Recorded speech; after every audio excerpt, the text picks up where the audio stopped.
தெரியுமா? எளியாரை வலியார் அடிச்சா வலியாரை அந்த தெய்வம் திருப்பி அடிச்சிருமா. நம்மள என்ன பாடப்படுத்துச்சு அந்த ராஜம் அம்மா. இப்ப என்னாச்சு?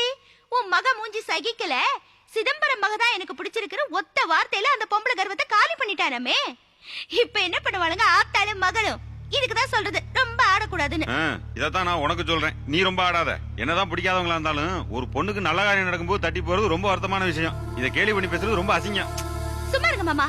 எப்பவாவது அத்தி பூத்த மாதிரி அவங்கள பார்த்து சந்தோஷப்படுறதுக்கு நமக்கு ஒரு சந்தர்ப்பம் கிடைச்சிருக்கு, அதையும் கெடுக்குறீங்க. அடுத்தவங்க கஷ்டப்படுறத பார்த்து சந்தோஷப்படுறது ரொம்ப தப்பு தானோ. பிடிக்கலையா மூஞ்சிக்கு மூஞ்சி நேரா பேசிடணும். இந்த மாதிரி பின்னாடி எல்லாம் பேசக்கூடாது. அந்த நிர்மலா பொண்ணுக்கு 2வது தடவை கல்யாணம் பேசி தட்டி போயிருக்கு. அந்த பொண்ணு மனசு எவ்வளவு வருத்தப்படும். மாமா, அந்த பொண்ணுக்கு கல்யாணம் ஆகிறது ரொம்ப சுலபம். அவங்க ஆத்தால 5 நிமிஷம் மனசுல நல்லதை நினைக்க சொல்லுங்க. அந்த பொண்ணுக்கு அடுத்த நிமிஷமே நிச்சயம் ஆகுதா இல்லையான்னு பாருங்க. சரிக்கா விட. அது இல்ல லீலா, ஆத்தா பண்ற தப்பெல்லாம் மக தலையில தானே வந்து விழும். போதும்க்கா அந்த புரணி. இந்நேரத்துக்கு சரோக்கா மாமியார் விக்கல் எடுத்து பொருள போறாங்க. வேற ஏதாவது பேச்சு இருந்தா அத பேசு. படி. ஏ விஜி, நீ மாப்பிளை பாத்தியா? ஆள் எப்படி இருக்காரு? ஏய், ஏதாச்சும் பேசினாரா? என்ன பேசினாரு? இது பாரு, எதுக்கு இப்ப இப்படி பேசிட்டு இருக்க? என்னடி, உன்னை அவருக்கு ரொம்ப பிடிச்சு போயிடுச்சு போல இருக்கு.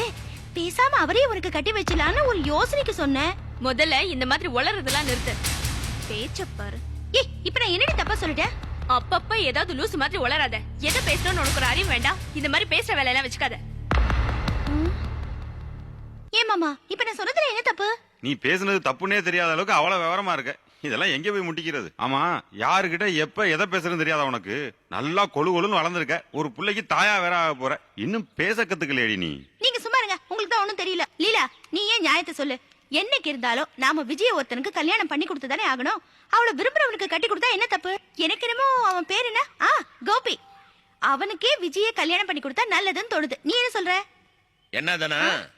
யாரோட கல்யாணம் பேச்சு நடக்குதுங்க? அப்பா, அந்த கோபி கிருஷ்ணா இருக்காருல, அவருக்கு நம்ம விஜய் ரொம்ப பிடிச்சு போச்சுன்னு சொல்லிட்டாராம். அவருக்கே விஜய கட்டி கொடுத்தா என்னன்னு கேட்டேன். ஆளுக்கு என்ன போட்டு திட்டுறாங்க. நீங்களே சொல்லுங்கப்பா, நான் சொன்னது சரிதானே? உன் யோசனையை கொண்டே உடப்புல போட்டு வா. என்னப்பா இப்படி சொல்றீங்க? பாருமா, உன்ன மாதிரி சரோ மாமியாரோட என்னால தினம் ஓரியாட முடியாது. அந்த அம்மா எக்கடா சாக்கு சண்டை போடலான்னு காத்துட்டு இருக்கா. நீ சொல்ற ஐடியா எப்படி இருக்கு தெரியுமா? அந்த அம்மா கையில கத்தியை கொடுத்து எங்களை நல்லா குத்துன்னு சொல்ற மாதிரி இருக்கு. நல்லா சொல்லுங்கப்பா. இது உங்களுக்கு புரிய மாட்டேங்குது. பாருமா, அந்த அம்மாவோட ஓரியாட எங்கிட்ட திராணி இல்ல. அப்படி ஓரியாடத்தை விட என் பொண்ணு வீட்லயே நிம்மதியா இருக்கட்டும். தோணுது பாரு, அருமையான ஐடியா.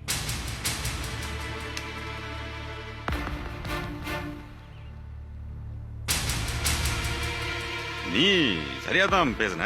அது மாமாவுக்கு தான் புரியல. ரொம்ப பேசிட்டல, களைச்சு போயிருப்ப. உள்ள போய் தண்ணி குடி.